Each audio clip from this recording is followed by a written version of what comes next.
सिद्धेभ्यः ॐ नमः सिद्धेभ्यः कारुण्यवकारम् अर्हन्तारं तहे विसिद्धारम् आयुर्वच्छायारं लोयं ये सौवसाहुरम्।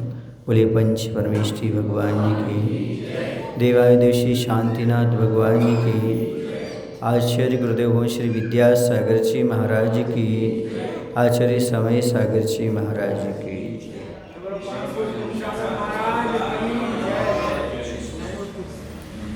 स्वर्ग का प्रकरण चल रहा है, जिसमें कल 16 स्वर्गों का वर्णन हो चुका है। 16 स्वर्ग युगल रूप में विद्यमान होते हैं। आजू बाजू में सौधर्म, ईशान, शांदित कुमार, माहिंद, ऐसे युगल में ऊपर तक 16 स्वर्ग हो जाते हैं और 16 स्वर्ग में 12 इंद्र होते हैं। इन्हें कल्प संज्ञा दी जाती है, इसलिए कल्पोपन्न कहलाते हैं। इसके बाद आते कल्पातीत, 16वें स्वर्ग से ऊपर, जहाँ पर कल्प की परिकल्पना नहीं है। ऐसे सब के सब अहमेंद्र हैं। वो हैं 9 ग्रीवक हैं, 9 अनुदेश हैं और 5 अनुत्तर विमान हैं। तो सबसे पहले हम समझेंगे 9 ग्रीवक ये कौन कौन हैं और इसे ग्रीवक क्यों कहते हैं।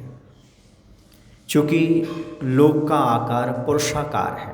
एक पुरुष है, दोनों पैर फैलाए, कटी पर हाथ रखे खड़ा है। ऐसा आकार किसका हो जाता है?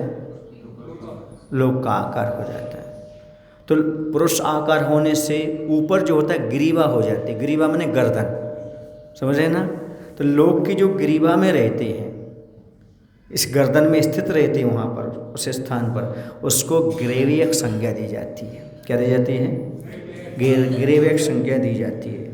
तो वह जो होते हैं वो 9 होते हैं। सुदर्शन, अमोघ, सुप्रबुद्ध, यशोधर, सुभद्र, सुविशाल, सुमनस, सौमनस और प्रीतिंकर।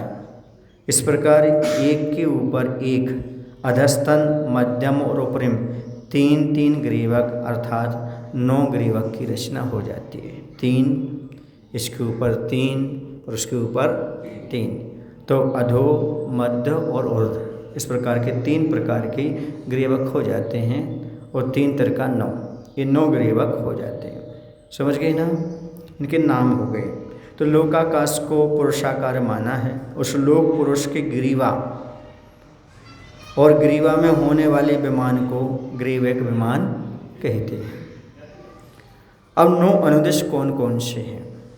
अनुदेश कौन कौन से हैं और वे कहाँ पर अवस्थित हैं? तो अर्ची, अर्ची मालिनी, वैर, वैरोचन, सोम, सोमप्रभ, अंक, स्फटिक और आदित्य, ये 9 अनुदेश विमान हैं। आदित्य नामक पटल में अर्ची, अर्ची मालिनी, वैर और विरोचन, ये 4 श्रेणीबद्ध विमान क्रम से पूर्व, दक्षिण, पश्चिम और उत्तर दिशाओं में स्थित हैं। जब अपन लोक की रचना देखते हैं तो 4 स्तरप और 4 स्तंभ बीच में आता है, लेकिन वो रचना करने में आता है, ठीक है ना। वो दिशाओं में रहते हैं, 1, 2, 3, 4, ठीक है ना। तो 2-2 रहते हैं तो 8 हो जाते हैं और बीच में 1 हो जाता है, तो कितने हो जाते हैं? 9 हो जाते हैं। ऐसा उसका अर्थ लेना। तो कैसे लेना? तो ये 4 जो हैं, अर्ची, अर्ची मालिनी, वैर और विरोचन, ये 4 श्रेणीबद्ध विमान क्रम से पूर्व, 2 पूर्व में हो जाएंगे, दक्षिण में हो जाएंगे, 1 पूर्व में, दूसरा दक्षिण में, तीसरा पश्चिम में, चौथा उत्तर दिशाओं में स्थित हो जाते हैं, ठीक है ना। 4 दिशाएं होती ना, 4 दिशाओं में। अब जो 4 बचे हैं, तो बचे तो 5 हैं, है ना।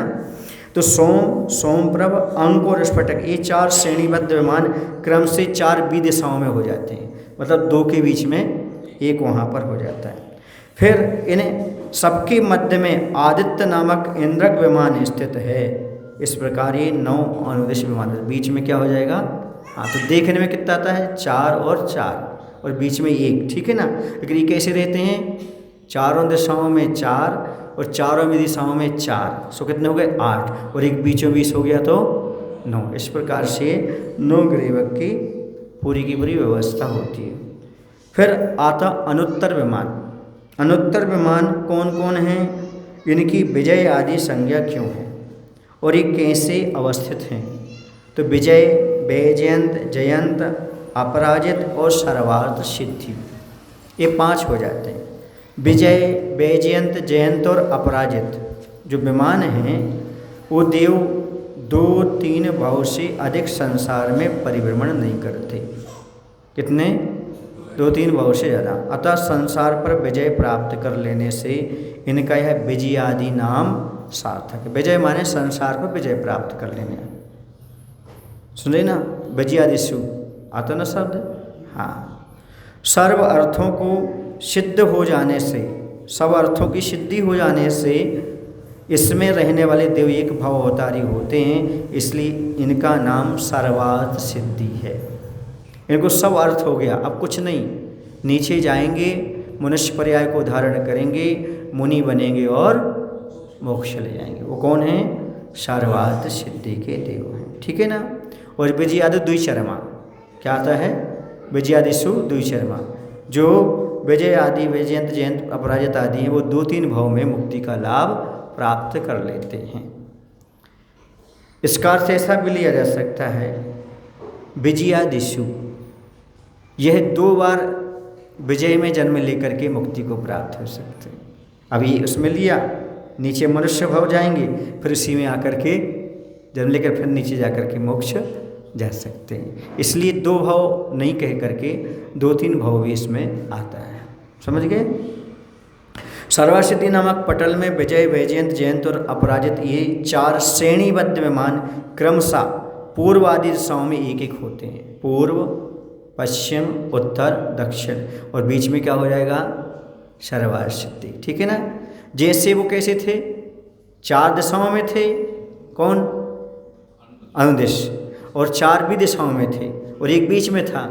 अब ये 4 दिशाओं में 4 हो गए और एक बीच में हो गया। समझ गए। इस प्रकार से ये 5 कौन हो जाते हैं? सर्वार्थ सिद्धि तक अनुत्तर विमान हो जाते हैं। वही हमने कहा ना, द्विचर्मा का चरम माने होता है भाव या शरीर, तो 2 भाव धारण करने वाले। दूसरा अर्थ ये भी निकलता है 2 बार विजय में आएंगे, यही 2 बार शरीर धारण करेंगे, ऐसा भी आता। इसलिए 2 भाव ना लेकर के 2-3 भाव भी अपन इसका ले सकते हैं। समझ गए। अष्टम पृथ्वी कहाँ है? आप लोग पढ़ते अष्टम वसुधा पाने को कर में ये 8 द्रव्य लिए, सहज शुद्ध स्वभावकता से। तो अष्टम वसुधा क्या है? तो सर्वार्थ सिद्धि इंद्रक विमान के, जो सर्वार्थ सिद्धि इंद्रक विमान है, उसके ध्वज दंड से 12 योजन ऊपर जाकर के, कितने योजन? 12 योजन ऊपर जाकर के 20-20 हजार मोटे घनोदधि, घन और तनुवात वलय हैं। इसके बाद अर्थात 3 लोक के मस्तक पर आरूढ़ ईसत प्रागभार नामक अष्टम पृथ्वी है। इसकी चौड़ाई पूर्व पश्चिम 1 राजू है और लंबाई उत्तर दक्षिण 7 राजू और मोटाई 8 योजन प्रमाण है। किसकी? ये अष्टम पृथ्वी की। ठीक है ना।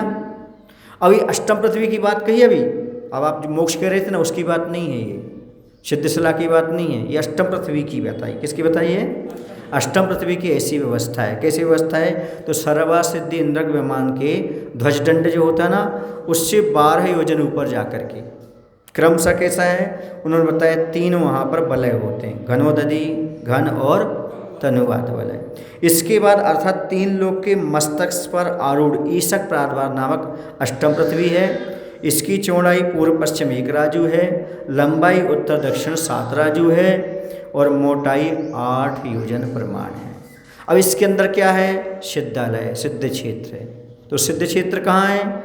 8वीं पृथ्वी के बहुमध्य भाग में, पूरा नहीं, बहुमध्य भाग में ऊर्ध्व मुख छत्र के, ऊर्ध्व छत्र होता ना, तो ऐसा ऊपर उत्तान, ऊपर उठा हुआ ऊर्ध्वमुख छत्र के आकार वाला और मनुष्य क्षेत्र प्रमाण, मनुष्य क्षेत्र कितना है? 45 लाख योजन विस्तृत ईसत प्रागभार नामक सिद्ध क्षेत्र है। ये है समझे ना। अष्टम पृथ्वी के अंदर है, कहाँ? बहुमध्य भाग में। पूरा अष्टम पृथ्वी नहीं, उसके बहुमध्य भाग में सिद्ध क्षेत्र है। और कैसा है? ऊपर मुख किए हुए छत्र के समान। ऐसा छत्र होना ना, ऐसा, समझ गए ना, ऐसा। अपन सिद्धशिला कैसे बनाते हैं आप लोग? तो वो कैसे हो जाते? वो उत्तान ऐसा हो जाता है, समझ गए। इस प्रकार से वह सिद्धालय। अब चूंकि ऐसा आर्च लेंगे ना तो नीचे से ऐसे ही बनेगा समझ गए ना, ऐसा आएगा, ये ऐसा बनेगा, ऐसा, और ये ऐसा बनेगा, ये इस प्रकार के, समझ गए। तो वहाँ पर कौन है? वो सिद्ध क्षेत्र है। क्या है वो? सिद्ध क्षेत्र है। तो यहाँ पर इतना बताया कि वह इसका बाहल्य मध्य में 8 योजन है और अन्यत्र क्रम से हीन होता हुआ अंत में दोनों छोरों पर 1-1 अंगुल प्रमाण रह जाता है। ठीक है ना। ये अष्टपत्र के भीतर जो है ना, क्या सिद्ध क्षेत्र, उसकी बात कर रहे हैं। ये कैसा है? सबसे पहले तो बताया 45 के योजन विस्तृत जो ईशत प्रागभाग नामक सिद्ध क्षेत्र है, इसका बाहल्य मध्य में कितना रह जाता है? 8 योजन और अन्यत्र क्रम से हीन होता हुआ अंत में दोनों छोरों पर 1-1 अंगुल प्रमाण रह जाता है। इस सिद्ध क्षेत्र के उपरिम तनुवात वलय में, ऊपर, ये पूरे में नहीं, ऊपर जो तनुवात वलय है अर्थात लोक के अंतिम 525 धनुष प्रमाण क्षेत्र में, कितने? 525 धनुष प्रमाण क्षेत्र में अनंत सिद्ध परमेष्ठियों का निवास है। मत कितना क्षेत्र है? 525 धनुष है। और जो भगवान का यहाँ से जाना होता है, तो जैसे कोई 7 हाथ के हैं, है ना, कोई 500 धनुष के हैं, कोई 3.5 हाथ के हैं, तो जाएंगे ऊपर से बराबर होते हैं। कैसे बराबर होते हैं? उनका जो आकार होता है ना, ऊपर से बराबर होता है, नीचे से जैसा आकार है उतना छोटा रहेगा, समझ गए। क्योंकि अंत समय तक जाएगा जहाँ तक उसका सीमा है। तो ये पूरा सिर से तो बराबर होते हैं, नीचे से अपने साइज से होते हैं, समझ गए। कौन? हाँ, अनंत है। 525 धनुष में कैसे समा जाएंगे? तो उनके पास अवगाहन शक्ति है। कौन सी शक्ति है? हाँ, इसलिए 525 धनुष प्रमाण क्षेत्र में अनंत सिद्ध परमेष्ठी निवास करते हैं, समझ गए। ये पूरा ऊर्ध्वलोक का वर्णन हो गया। किसका वर्णन हो गया? ऊर्ध्वलोक का हो गया। कौन कौन सा हो गया? तो 16 स्वर्ग हो गए, 9 ग्रीवक हो गए, 9 अनुदिश हो गए, 5 अनुत्तर विमान हो गए, और ईशत प्रागभाग पृथ्वी हो गई, अष्टम पृथ्वी। उसकी बहुमध्य भाग में क्या हो गया? सिद्ध क्षेत्र हो गया, समझ गए ना। सिद्धालय जहाँ पर भगवान विराजमान है। हाँ, 45 लाख योजन कहा ना। हाँ, बहुमध्य भाग में सिद्ध वहीं पर रहेंगे, उतने स्थान पर रहेंगे। 525 नहीं है, सो क्या बात हो गई। जब अंत में वो पहुँच गए ना, वहीं पर रुकेंगे। 525 धनुष प्रमाण क्षेत्र में ही रहेंगे, समझ गए। क्योंकि अंतिम जो रहेगा ना, वहीं पर रहेगा। ऐसा आएगा ना आर्च, तो वहीं पर रहेंगे वो अंत समय, समझ गए ना। उनमें शक्ति तो बहुत है, क्या है, लेकिन नियम है। क्या नियम है? धर्मास्तिकाय अभावात्। धर्मास्तिकाय का अभाव होने से ऊपर नहीं जाते। कुछ लोगों की धारणा है कि निमित्त कुछ काम नहीं करता है ना, तो वो ये बोलते हैं कि नहीं, भगवान में इतनी ही योग्यता थी, इसलिए वो सिद्धालय में जाकर के बैठ गए, उससे आगे नहीं जा पाए। नहीं, भगवान में क्षमता तो बहुत है, लेकिन धर्मास्तिकाय रूपी निमित्त का अभाव है।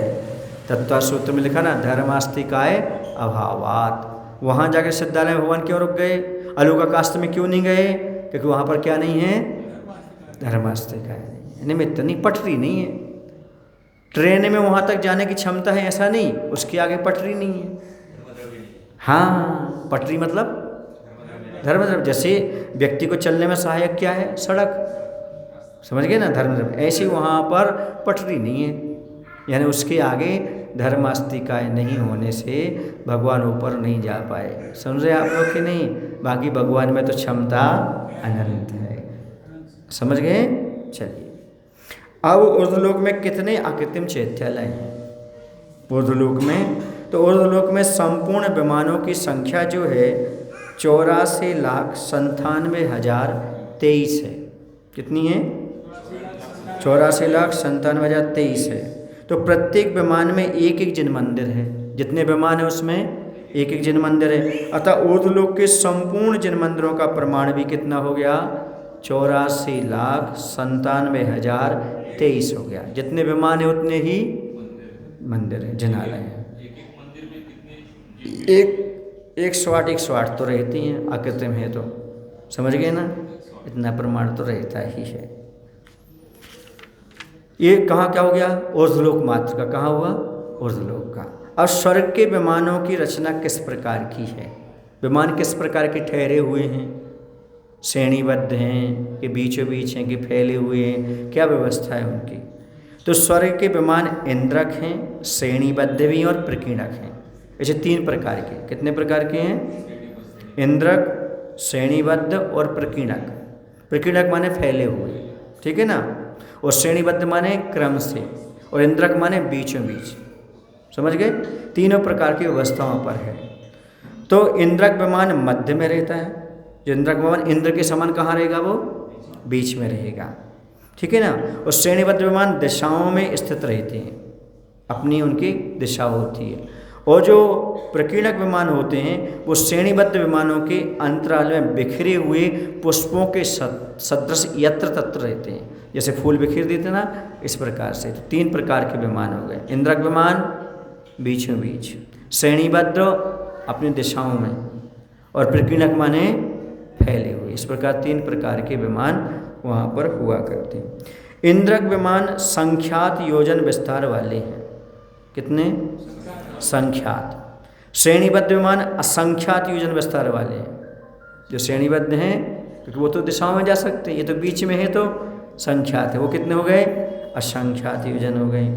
और प्रकीर्णक विमानों में कुछ संख्यात योजन विस्तार वाले हैं और कुछ असंख्यात वाले हैं, ठीक है ना। संख्यात और असंख्यात की संख्या है। इंद्रक विमान कैसा है? संख्यात योजन वाला ही है। कितना है? और श्रेणीबद्ध विमान असंख्यात योजन वाले ही हैं। प्रकीर्णक संख्यात योजन वाले भी हैं और असंख्यात योजन वाले भी, ठीक है ना।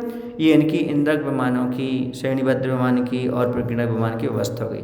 ये यूँ कहें स्वर्ग के विमानों की ये रचना हो गई। और स्वर्ग की कुल पटलों की संख्या कितनी है? कुल पटल कितने हैं? अथवा स्वर्गों में इंद्रक विमान की संख्या कितनी है? एवं कहाँ कहाँ पर कितने इंद्रक हैं? तो सुनो, स्वर्गों में कुल पटलों की संख्या 63 है। कितने पटल हैं? कुल 63 हैं। एक एक पटल में एक एक ही इंद्रक विमान होने से इंद्रक विमानों की संख्या भी 63 हो गई। सौधर्म युगल में 31 इंद्रक, शानत कुमार में 7, ब्रह्म युगल में 4, लांतव युगल में 2, शुक्र युगल में 1, सतार युगल में 1, आनत आदि 4 कल्पों में 6 इंद्र, 3 अधस्तन ग्रेवकों को 9 में जो ग्रेवक है उसमें 3 अधस्तन ग्रेवकों में 3 मध्यम ग्रेवकों में और 3 उपरिंग में इंद्रक हैं 3 और 9 अनुष में 1 और 5 अनुत्तरों में 1 विमान। इस प्रकार से कुल मिला करके कितने हो जाते हैं? 63 इंद्रक हो जाते हैं, ठीक है ना। अब ये स्वर्गों में जो पटल हो गए इनकी संख्या कितनी हो गई? 63 हो गई इस प्रकार की। अब श्रेणीबद्ध विमानों के अवस्थान का स्वरूप कैसा है? जो श्रेणीबद्ध है उनकी कितनी क्या है? तो मानस क्षेत्र प्रमाण विस्तार वाला अर्थात 45 लाख योजन विस्तार वाले प्रथम ऋजु नामक इंद्रक विमान को, जो पहला है वो कौन सा है? ऋजु। तो ऋजु नामक इंद्रक विमान की चारों दिशाओं में 62 श्रेणीबद्ध विमान है। कितने हैं? 62 चारों दिशाओं में। बीच में हो गया ऋजु विमान, उसके चारों दिशाओं में कितने हो गए? 62 श्रेणीबद्ध हो गए। इसके आगे दूसरे, तीसरे, चौथे आदि इंद्रकों में भी उत्तरोत्तर एक एक कम हो जाते हैं। तो यहाँ 62 थे तो वहाँ 61, फिर उसके आगे 60, उसके आगे 59 आदि, ऐसे आदि ले लेना। होते हुए अनुदिश और अनुत्तर इंद्रक विमानों की चारों दिशाओं में मात्र एक एक ही विमान अवशेष रह जाता है। कितना रह जाता है? एक एक ही रहते हैं। जम्बूद्वीप प्रमाण विस्तार वाला अर्थात 1,00,000 योजन प्रमाण विस्तार वाले अंतिम सर्वासिद्धि नामक इंद्रक विमान की चारों दिशाओं में एक एक श्रेणीबद्ध विमान है। कितने हैं? एक एक श्रेणीबद्ध विमान है, चारों दिशाओं में 4 हो जाएंगे। अब सब विमान आकाश में किस आधार पर अवस्थित हैं? ये सारे के सारे विमान आकाश में हैं, तो आखिरकार वो किस पर टिके हुए हैं? उनका आधार क्या है? तो सौधर्म ईशान कल्प के विमान जल के ऊपर अवस्थित हैं। किस पर हैं? जल। सानत कुमार और माहिंद कल्पों के विमान वायु के ऊपर। किसके ऊपर हैं? वायु के ऊपर हैं। ब्रह्म स्वर्ग से लेकर सहस्रा स्वर्ग तक के 8 कल्पों के विमान जल और वायु दोनों पर है। तनु और बात दोनों मिलकर के जल और वायु के ऊपर अवस्थित हैं। और आनत आदि से सर्वासिद्धि पर्यंत के सभी विमान शुद्ध आकाश में अवस्थित हैं। कहाँ है? शुद्ध आकाश में। वहाँ पर ना जल है, न वायु है और न जलवायु है। कहाँ पर? कहाँ से लेकर के? आनत आदि से सर्वासिद्धि पर्यंत के सभी विमान कैसे हैं? शुद्ध आकाश में अवस्थित हो जाते हैं। अब स्वर्गों में स्थित मानस्तंभ की क्या विशेषता है? स्वर्गों में क्या होता है? मानस्तंभ होता है। मानस्तंभ सभी जगह होता है, भगवान के समूषण भी होता है। समझ गए ना? हाँ, मानस्तंभ का बहुत महत्व है। इसी दक्षिण में जाओ आप, तमिलनाडु है, कर्नाटक है, यहाँ प्राचीन जितने ही मंदिर हैं सबके सामने क्या मिलेगा आपको? मानस्तंभ मिलता है। तो इंद्रों की सभा मंडप के आगे, जहाँ इंद्रों की सभा लगती है, तो सभा मंडप के आगे 1 योजन विस्तीर्ण 36 योजन ऊंचा पाठ पीठ से युक्त वज्रमय मानस्तंभ होता है। कैसा होता है वो? वज्रमय होता है, उसे कोई तोड़ भेद आदि नहीं सकता है।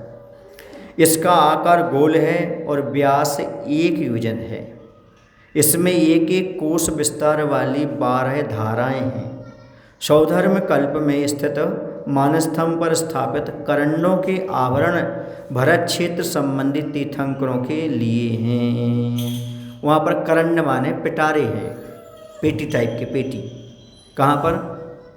उन मानस्तंभों में पेटियाँ हैं। तो कह रहे सौधर्म कल्प में स्थित मानस्तंभ पर स्थित स्थापित जो करंड है उसके आवरण भरत क्षेत्र संबंधित तीर्थंकर, वहाँ पर वस्त्र रखे रहते हैं। क्या रखे रहते हैं?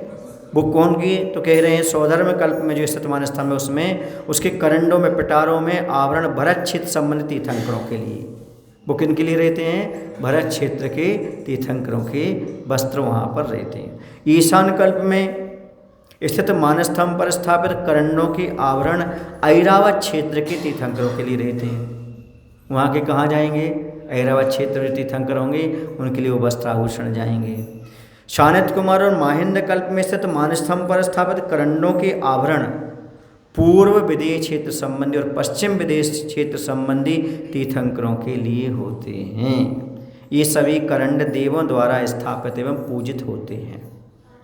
सुन रहे ना? क्योंकि भगवान के वस्त्र हैं तो देवताओं द्वारा स्थापित किए जाते हैं और वही क्या करते हैं? उनको पूजते भी हैं। इस प्रकार से ये उनमें मानस्तंभों में प्रतिमा नहीं है, वहाँ पर क्या है? वस्त्राभूषण रखे हुए हैं। किनके लिए? क्योंकि तीर्थंकर अपने जीवन काल में, सुन रहे आप लोग कि नहीं, जब तक मुनि नहीं बनते तब तक सारे वस्त्र आभूषण भोजन देवताओं के द्वारा दिया हुआ ही ग्रहण करते हैं। तीर्थंकरों के लिए इस प्रकार का बड़ा पुण्य रहता है, तो देवतागण आकर के ही वस्त्राभूषण देते हैं। तो ये वस्त्राभूषण कहाँ से आते हैं? तो बता दिया, अलग अलग, ठीक है ना? इस प्रकार से आते हैं। इंद्र आदि देवों का और देवांगनाओं का उत्पत्ति स्थान कहाँ पर है? इंद्र आदि कहाँ उत्पन्न होते हैं? देव कहाँ उत्पन्न होते हैं? और जो देवांगनाएं होती हैं, स्त्रियाँ, समझ रहे ना, देवियाँ, वो कहाँ उत्पन्न होती हैं? तो देवियाँ 16वें स्वर तक तो जाती हैं, पर उत्पन्न दूसरे स्वर तक ही होती हैं। कहाँ तक होती हैं? हाँ, इनकी विशेषता है, जो पहले सौधर्म स्वर्ग में देवियाँ उत्पन्न होंगी, सुने ना, वो विषम संख्या वाले में जाएंगी, सुने ना, और जो ईशान कल्प वाली होंगी वो सम संख्या वाले में जाएंगी। जिससे जो पहले में उत्पन्न हुई, तो पहले में, तीसरे में, 5वें में, 7वें में, 9वें में, 11वें में और 13, ठीक है ना, और 15वें में। और जो दूसरे में उत्पन्न हुई वो 2, 4, 6, 8, ठीक है ना, एक वाले विषम संख्या में और 2 वाले सम संख्या में। इस प्रकार से उनकी उत्पत्ति होती। तो मानस्तंभ के पास इंद्र का उपपाद ग्रह है। जहाँ पर मानस्तंभ है ना बताया ना वो, वहीं पर उनका उपपाद ग्रह है, वहीं पर उनकी उत्पत्ति होती है इंद्र की। 8 योजन लंबा है। कितना योजन? 8 योजन लंबा, चौड़ा और ऊंचा है। उसके मध्य में रत्नों की 2 सैया हैं। रत्नों की क्या बनी हुई हैं? सैया बनी हुई है। आरण स्वर्ग पर्यंत दक्षिण कल्पों की समस्त देवांगनाएं सौधर्म कल्प में, सुने ना जो हम बता के आए, आरण स्वर्ग पर्यंत दक्षिण कल्पों की समस्त देवांगनाएं सौधर्म कल्प में, दक्षिण माने जो हम बता के आए, और अच्युत स्वर्ग पर्यंत उत्तर कल्पों की समस्त देवांगनाएं ईशान कल्प में उत्पन्न हुआ करती हैं। उत्पत्ति के बाद उपरिम कल्पों के देव अपनी अपनी नियोगिनी देवांगनाओं को अपने अपने स्थान पर ले जाते हैं। वो बड़े ज्ञान से जान लेते हैं कि हमारी देवी कहाँ उत्पन्न हो गई। वो अपने अपने लेकर के वहाँ तक चले जाते हैं देवांगनाओं को, क्योंकि देवियों की उत्पत्ति दूसरे स्वर्ग से ऊपर नहीं होती। तो अपना नियोगी देव जान लेता है कि हमारे कौन से स्वर्ग में कहाँ पर, पहले में है या दूसरे में, तो अपने लेकर के आ जाता है। समझ गए? इस प्रकार से वो व्यवस्था हो जाती है। सौधर्म कल्प में 6 लाख विमान और ईशान कल्प में 4 लाख विमान शुद्ध हैं। अर्थात इनमें मात्र देवांगनाओं की ही उत्पत्ति होती है। ये विमान व्यवस्थित हैं, इसमें मात्र शुद्ध हैं, उसमें मात्र एक ही पक्ष वाले उत्पन्न होंगे, अर्थात देवियाँ ही उत्पन्न होती हैं। तो सौधर्म कल्प में कितने रिजर्व हैं? आरक्षण है इनको वहाँ भी आरक्षण है। कहाँ पर? स्वर्गों में भी। वहाँ पर इंद्र का उत्पत्ति नहीं, वहाँ पर भी सौधर्म कल्प में 6 लाख विमान उनके रिजर्व हैं। किनके? देवियों के। और ईशान कल्प में 4 लाख विमान शुद्ध हैं, अर्थात इनमें मात्र देवांगनाओं की ही उत्पत्ति हुआ करती है। सुन रहे ना? आप लोगों ने सब जगह कब्जा कर रखा है, पीछे वालों, आपको सब जगह आरक्षण मिल रहा है, यहाँ भी मिल रहा है और वहाँ भी मिल रहा है। इन्हीं कल्पों में क्रम से 26 लाख और 24 लाख विमानों में देव और देवांगना दोनों की उत्पत्ति होती है। ये तो उनका रिजर्व जितना था, इसके बावजूद भी कह रहे हैं साथ में भी उत्पत्ति होती है। तो कह रहे इन्हीं कल्पों में, जो सौधर्म ईशान कल्प में, इन्हीं में जो 26 लाख और 24 लाख विमानों में देव और देवांगनाएं दोनों की उत्पत्ति होती है। देवियां मूल शरीर के साथ ही नियोगी देवों के साथ जाती हैं, मूल शरीर के साथ जाती हैं। ऐसा नहीं कि विक्रिया से जा रही हों या उत्तर शरीर बना के, नहीं, मूल शरीर के साथ ही कहाँ जाती हैं? अपने अपने देव के पास, नियोगी देव के पास पहुँच जाती हैं। ये किनकी उत्पत्ति हो गई? देवियों की उत्पत्ति हो गई। समझ गए? हाँ, सबके उत्पत्ति से ही। हाँ, उत्पत्ति होती, चाहे नरकों में उत्पत्ति हो चाहे स्वर्गों में। ये औपादिक देव, ठीक है ना, शरीर जन्म वाले हैं, उपाद जन्म वाले हैं, नारकी भी और देव भी। समझ गए ना? ऐसा। अब देवों की उत्पत्ति का स्वरूप क्या है? उत्पन्न होने के अवंतर क्या विशेष कार्य होता है? और देव सत्कार्य रूप कौन सी क्रियाएं करते हैं? बहुत से लोगों को कौतूहल होता है, देव कैसे उत्पन्न होते हैं, उत्पन्न होने के बाद वो क्या काम करते हैं, है ना, और वो सत्कार्य क्या करते हैं। तो सुनो, जिस प्रकार पूर्वांचल पर सूर्य का उदय होता है, उसी प्रकार देव सुख रूपी सैया पर जन्म लेकर के अंतर्मुहूर्त में 6 पर्याप्ति को पूर्ण करके सुगंधित सुख रूप स्पर्श से युक्त एवं पवित्र शरीर को धारण कर लेते हैं। अंतर्मुहूर्त मात्र लगता है और यौवन अवस्था उनको प्राप्त हो जाती है। 16 वर्ष की जैसे आपकी यहाँ उम्र है ना, ऐसी अवस्था, और जीवन पर्यंत तक ऐसे ही रहते हैं। कैसे? 16 वर्ष की यौन अवस्था रहती। नवीन देव के उत्पाद को जान करके अन्य देव आनंद रूपी बाजों की जय जय की एवं अनेक स्तुतियों के शब्द करते हैं। उन शब्दों को सुनकर प्राप्त हुए वैभव और अपने परिवार को देखकर तथा अवधि ज्ञान से अपने पूर्वभाव को जान करके वे नवीन देव धर्म की प्रशंसा करते हैं। क्या होता है, जैसे यहाँ किसी की संलेखना चल रही है, अब यहाँ से उनका मरण हो गया, मरण होकर के वहाँ पर पहले से देव इंतजार कर रहे, देवियाँ इंतजार कर रही। देखो उनकी संलेखना चल, वो आने वाले वो आने वाले वो आने, अवधि ज्ञान से वो जान रहे हैं और खड़े हुए हैं हाथ जोड़ करके। और जैसे यहाँ से वो वहाँ पहुँचता है, सुन रहे ना, जय हो जय हो जय हो, आप आए, हम आपकी कब से प्रतीक्षा कर रहे थे। वो देवी देवता क्या करते हैं, हर्ष मनाते, खुशी मनाते। वो एकदम जैसे सपने से उठ गए ना, ऐसे, अरे मैं तो नीचे आहार पानी जल का त्याग किए हुए था। अच्छा, उसी संलेखना का, उन्हीं व्रतों का प्रभाव है कि मैं स्वर्ग में आ गया। धन्य हो ऐसे धर्म की जय हो, ऐसे धर्म की जय। ऐसा वहाँ भूरी भूरी प्रशंसा करता है। कौन? जो देव होता है, वो बहुत खुश होता है और कहता है, देखो धन्य ऐसा धर्म जिसको पालन करने से हम यहाँ पर आ गए। हमारे लिए लोग पहले से क्या कर रहे थे, इंतजार कर रहे थे। आचार्य कहते ना, जब कोई संलेखना चलती है तो आपको विकल्प करने की जरूरत नहीं है, आप जहाँ भी जा रहे हो लोग पहले से आपकी व्यवस्था में बैठे हुए हैं, तैयार हैं।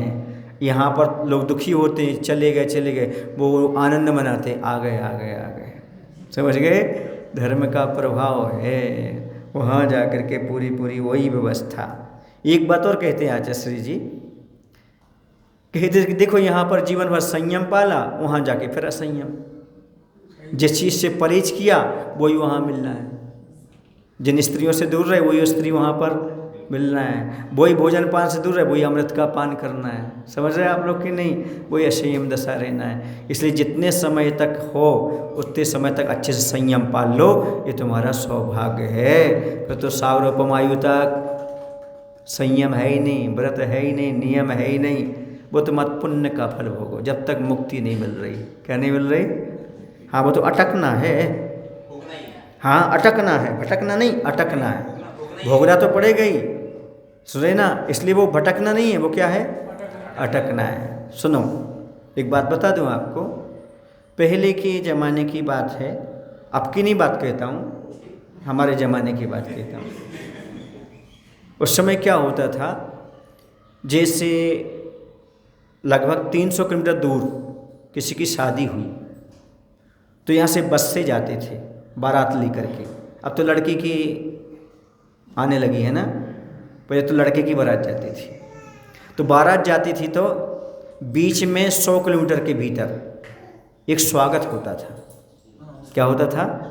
लड़की वाले आकर के क्या करते थे, बारातियों का स्वागत करते थे। फिर आगे बढ़ते थे तो जनवा से पहुँचते थे, कहाँ पर, जहाँ पर वधू रहती थी। समझ गए ना? वहाँ पर पहुँचते थे, फिर वहाँ पर उससे स्वयंवर होता था, शादी होती थी। इसी प्रकार से सुनना अच्छी तरह से, जो अभी रत्नत्रय धारण कर रहा है वो दूल्हा है। कौन है? जब तक जनवा से मतलब मोक्ष लक्ष्मी तक नहीं पहुँचता तब तक स्वर्ग का स्वागत उसको मिलता रहता है। स्वर्ग का स्वागत उसके लिए अच्छी तरह से प्राप्त होता है। समझ गए ना? कहाँ पहुँच जाता वो? स्वर्ग। सुन रहे ना, ये दूल्हा है। संयमी कौन है? मुक्ति वधु को पाने हेतु भेष दिगंबर को धारा, रत्नात्रय के आभूषण से जिनने निज को सिंगारा। ये कौन है? मुक्ति वधु को पाने के लिए क्या रत्नात्रय को धारण करने वाले दूल्हा हैं। कौन है? दूल्हा है। तो जब तक मुक्ति वधु नहीं मिलती तब तक स्वर्ग आदि क्या है? स्वागत। पर स्वागत में नहीं अटका जाता, स्वागत में अटक गए तो गए काम से। जल्दी स्वागत ले और आगे बढ़ो। हाँ, अब ठीक है, थोड़ी सी और आगे चलते अपन। इतना उनकी उत्पत्ति हो गई, वो धर्म की प्रशंसा कर रहे हैं। अब क्या होता है? सरोवर में स्नान करने के बाद, वहाँ क्या होता है? सरोवर होता है, पानी है। तो वहाँ पर वो क्या करते हैं? उसमें स्नान करने के बाद पट्ट रूप अभिषेक और अलंकारों को प्राप्त कर सम्यक दृष्टि जीव अब वहाँ पर अन्य देव उनका अभिषेक करते हैं, है ना, उनका जो पट्ट होता है वो पहना देते हैं, कर देते हैं। इसके बाद क्या, अलंकार आदि, आभूषण आदि। फिर उसके बाद वो कहते हैं सम्यक दृष्टि जो स्वयं जिनेंद्र भगवान का अभिषेक पूजन करते हैं। सम्यक दृष्टि जाके वहाँ क्या करेंगे, अभिषेक पूजन करेंगे। मिथ्या दृष्टि देव अन्य देवों के द्वारा संबोधे जाने के उपरांत एक कुल देवता हैं ऐसा मानकर जिन पूजन करते हैं। ये सभी देव सुख सागर में निमग्न होने के कारण अपने व्यतीत हुए काल को नहीं जानते। कितना काल व्यतीत हो रहा है, इतने सुख सागर में रमण करते हैं, पल भर में समय व्यतीत हो जाता है उनका, क्योंकि सुख के दिन बहुत जल्दी निकल जाते हैं। एक बार फिर से समझें, इसको समझने के बाद फिर समाप्त कर देंगे विषय। तो जिस प्रकार पूर्वांचल पर सूर्य का उदय होता है, उसी प्रकार देव सुख रूपी सैया पर जन्म लेकर के अंतर मुहूर्त में 6 पर्याप्तियों को पूर्ण करके सुगंधित सुखरूप स्पर्श से युक्त एवं पवित्र शरीर को धारण कर लेते। अंतर मुहूर्त में 16 वर्ष की अवस्था जैसे युवा हो जाते हैं। वहाँ पर नवीन देव के उत्पात को जान करके, उत्पत्ति को जान करके अन्य देव आनंद रूप बाजों से जय जय कि एवं अनेक स्तुतियों के शब्द करते, अहो भाग आप आ गए, हम आपकी कब से प्रतीक्षा कर रहे थे।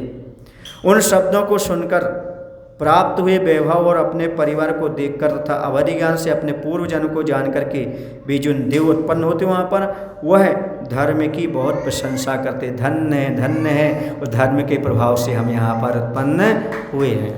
उसके बाद क्या करते वो, उसके बाद वो सरोवर में स्नान करते हैं, अन्य देव उनका आभूषण आदि पहनाते हैं। फिर वह सीधे कहाँ जाते हैं, जिनालय जाते हैं वहाँ पर, और भगवान का अभिषेक और पूजन करते हैं। सम्यक दृष्टि सच्चे देव मानकर करते हैं, और मिथ्या दृष्टियों को सम्यक दृष्टि समझाते हैं, तो मिथ्या दृष्टि देव भी जा करके भगवान का अभिषेक पूजन करते हैं, पर कुल देवता मान करके करते हैं। समझ गए ना, ये वहाँ पर व्यवस्था होती है। और ऐसे सुख सागर में डूब जाते हैं कि उनको समय मालूम भी नहीं पड़ता, बहुत जल्दी निकल जाता है। कल्पवासी देव तीर्थंकरों की महापूजा और उनके पंचकणक महोत्सवों में जाते हैं, किंतु अहेमेंद्र देव तो अपने ही स्थान पर स्थित रह करके मणिमय मुकुटों पर अपने हाथ रखकर नमस्कार करते हैं। गर्भ और जन्मादि कल्याणकों में देवों के उत्तर शरीर जाते हैं। कहाँ, कौन से, गर्भ और जन्म आदि कल्याणकों में देवों को उत्तर शरीर जाते हैं। उनके मूल शरीर तो सुखपूर्वक जन्म स्थानों पर ही स्थित रहते हैं, मूल शरीर से नहीं जाते, उत्तर शरीरों से पंचकणक मनाने के लिए देव जाते हैं। 16वें स्वर तक के, ठीक है ना, भवनवासी, व्यंतर जोशी और 16वें स्वर तक के जो होते हैं, वह सारे के सारे देव, चतुर्निकाय के देव क्या करते हैं, भगवान के पंचकणक मनाने में आते हैं। ठीक है ना, उत्तर रूप से आते हैं, मूल रूप से नहीं आते, लेकिन 16वें स्वर के ऊपर वहीं से नमस्कार करते हैं। लोकांतिक देव अन्य कल्याणक में नहीं आते, लेकिन दीक्षा कल्याणक में अवश्य आते हैं। बोलो महावीर भगवान की जय। आचार्य गुरुदेव भगवान श्री विद्यासागर जी महाराज की जय।